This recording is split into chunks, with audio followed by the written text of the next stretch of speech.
Welcome into a live edition of the Bleav in Steelers show. I'm Mark Bergin, reacting after the Steelers' 30-13 loss to the Indianapolis Colts. I'm on the road on vacation in a little bit of a different location, but what an absolutely dreadful performance where the Steelers go up 13-0 to start the game, and they allow 30 consecutive points, and they go from in the wild card to now in the 11th seed in the AFC following this loss. Mitch Trubisky benched late in favor of Mason Rudolph. We'll talk all about it here on the Bleav in Steelers show. Before we get too far along, today's episode is brought to you by betonline.ag. They'll take care of all of your NFL gambling needs this season. If you want to place a bet on any of the action, head over to betonline.ag today and receive a 50% welcome bonus on your first deposit using the promo code Bleav. That's BLEAV. You can see that on your screen right now. Again, a 50% welcome bonus on your first deposit. Bet online where the game starts. Mitch Trubisky was terrible today, and I've tried to tell you this for weeks now. I've tried to tell you for weeks where it's like if you're paying him a premium, the Steelers are paying him $8 million this season. That is amongst the highest of any backup quarterback in the NFL. And he hasn't been a premium backup. And they bring in Mason Rudolph late in this game. If I'm Pittsburgh next week against the Cincinnati Bengals, I start Mason Rudolph if Kenny Pickett can't go.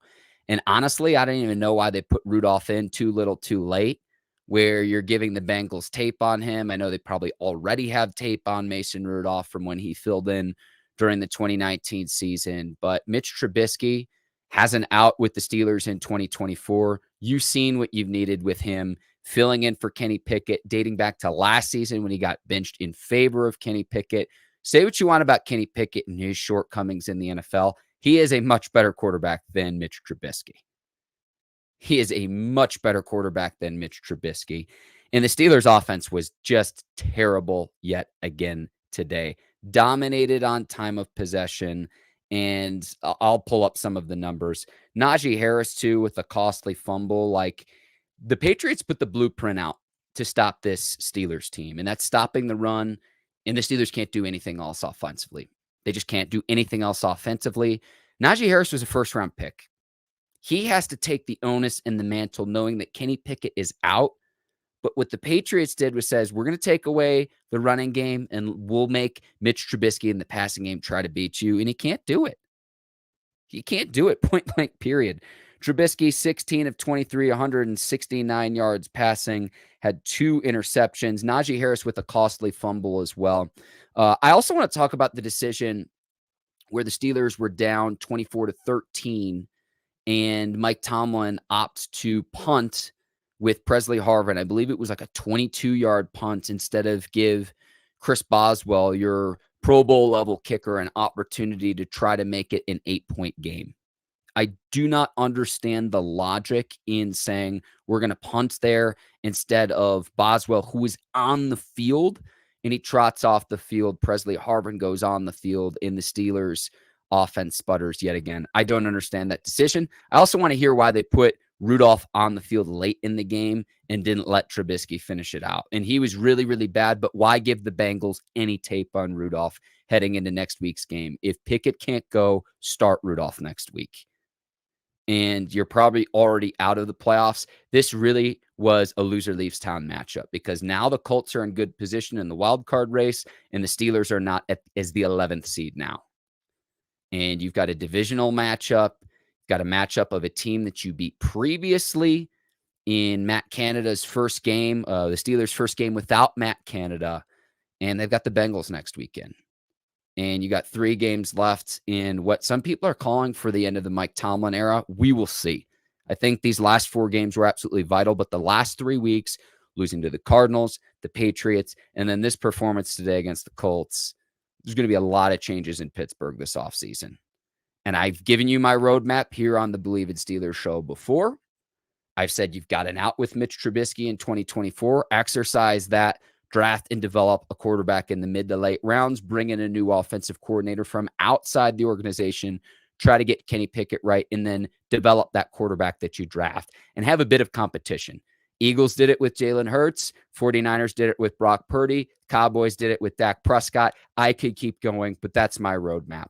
And then whether you keep Tomlin or not, I think is going to be a two-way street, right? Because he's only under contract through the 2024 season. So if that stays the case, what free agents are you going to bring in? What kind of offensive coordinator are you going to be able to bring in if Mike Tomlin has a contract that only runs through the 2024 season? Omar Khan and the Rooneys in the front office are going to have quite a decision to make. It has been a successful run under Mike Tomlin's tenure, year 17. But this feels different, and it might be time for a change. And it's not to say that Mike Tomlin couldn't go elsewhere. And then I know you've got to have at least 3 targets that you can go get viably, right? So if you want to run Mike Tomlin out of town, a voice grows stale after a while, but be careful what you wish for if you're a Steelers fan. That's all I'm saying, because you're also competing against other vacancies in the league. Now, I think that Pittsburgh would be an attractive job. You only make coaching changes like once every quarter century with Chuck Noll, Bill Cowher, and Mike Tomlin, right? And you have an organization that generally stands behind its head coaches, but this offense is fundamentally broken, and you could see that on display yet again today. And how frustrating that is. Oh, my goodness. It was just 30 consecutive points. And then at the end of the game, too, the defense and your starting safeties are out. Damontae Kazee ejected. I thought he led with his shoulder pads, but targeting. They're trying to eliminate the defenseless receiver. I understood why they ejected him. And then Minkah Fitzpatrick leaving the game with an injury as well. He hasn't been the ball hawk that we've seen in seasons past. I want to ask Ike about that, of how are the Steelers utilizing Minkah Fitzpatrick differently than in seasons past? And the Colts beat the Steelers today for the first time since Ike was still playing. It's been that long. A lot of people in the comments, I'm sure a lot of people are fired up. A lot of penalties. Yes, people in the comments bringing up the penalties today for the Steelers. Way too many. Way too many if you want to try to win a football game. Let me see if I can bring it up in the box score. But there were a ton of penalties for Pittsburgh today, no doubt about it. A lot of people saying that the Damontae Kazee ejection was not warranted. Yeah, they didn't show really any replays on the broadcast, but I don't really think that it was that he led with the head, but it's targeting a defenseless receiver, I think, is with the reasoning and the rationale of ejecting him versus what maybe should have just been a penalty. And I don't want to say with Kazee of, play more timidly. I want to see him flying around and flying to the football, but he gets ejected. Minkah leaves the game. You had injuries after injuries after injuries at the safety position. And the defense gets stuck on the field yet again because your offense can't sustain drives. I mean, it's really that simple. It's really that simple. Let me see if I can pull up the box score on my end here. Give me just a second while my computer loads. Only 216 yards for the Steelers offense today. And the Steelers had the ball for less than 27 minutes, 26 minutes and 40 seconds today. So you get dominated time at possession. The penalties, 8 penalties for the Steelers, 101 yards. Points are a premium. Your offense is struggling. And from a penalty standpoint, you're not doing your team any favors. One other thing, too, I thought Deontay Johnson played well when they got him the ball. George Pickens made some plays. What was Pickens doing on that Jaylen Warren run down in the red zone?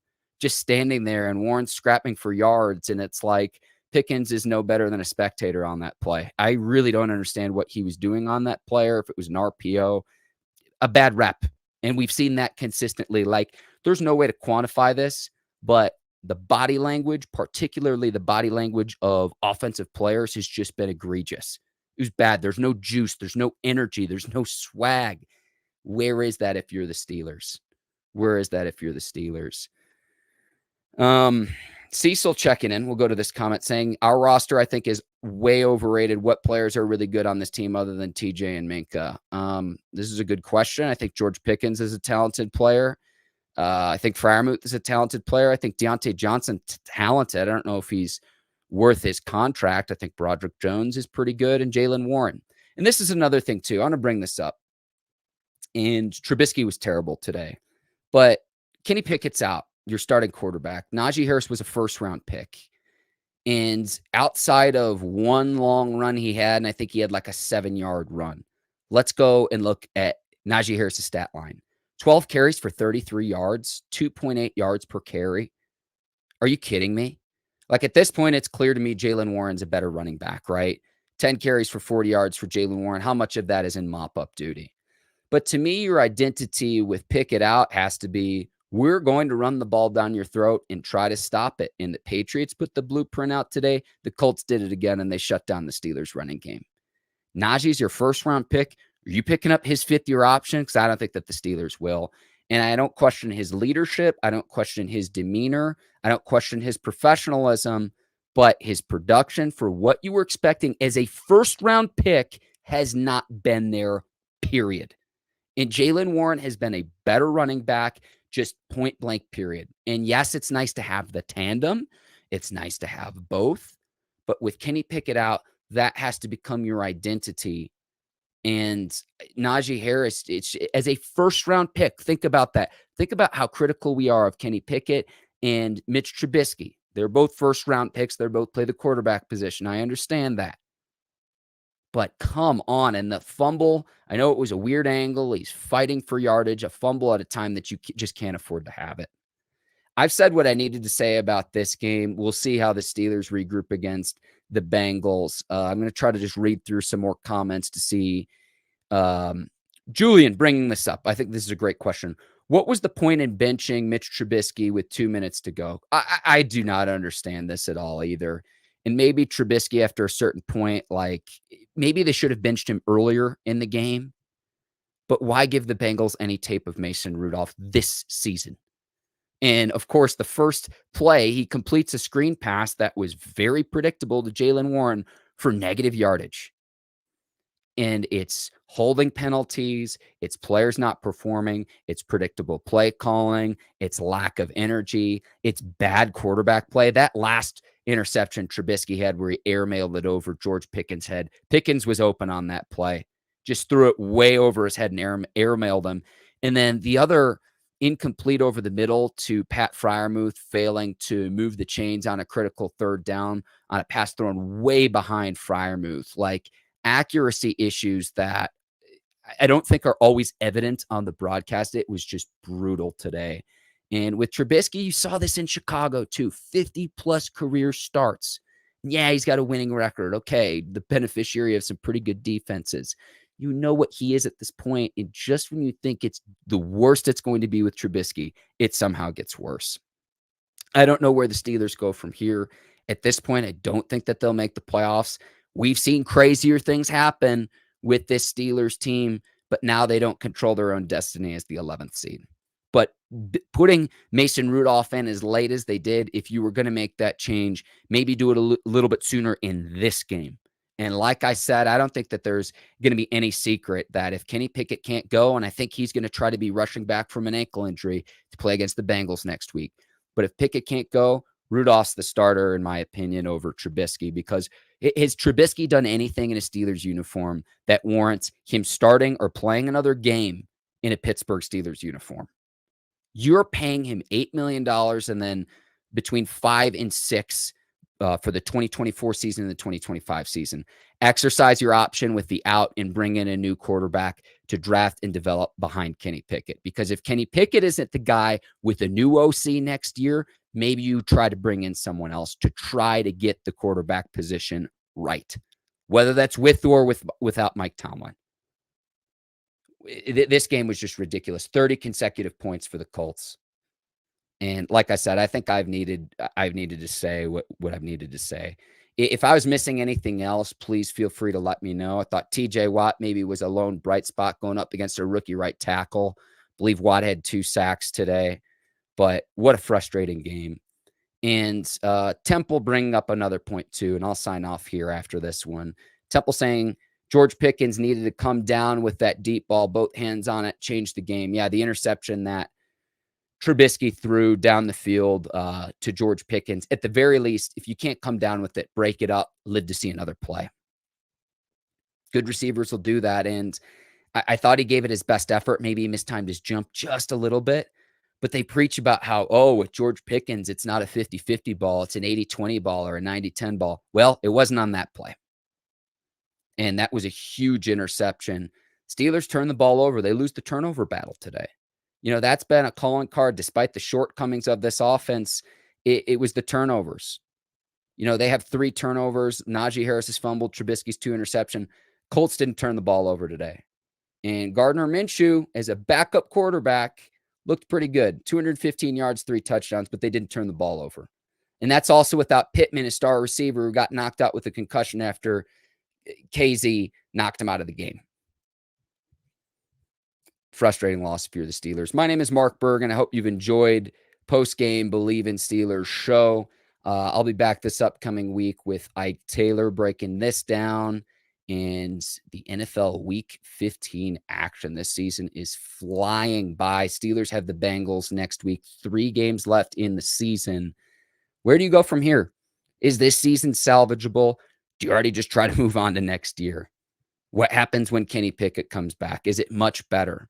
This offense has been broken. It's been bad all year long, and that was evident yet again tonight. 3 straight losses for the Steelers. We'll see where they go from here. My name's Mark Bergin. Hope all of you enjoy the rest of your nights and the rest of your weekends. Take care. I'll see you next time. So long, everybody.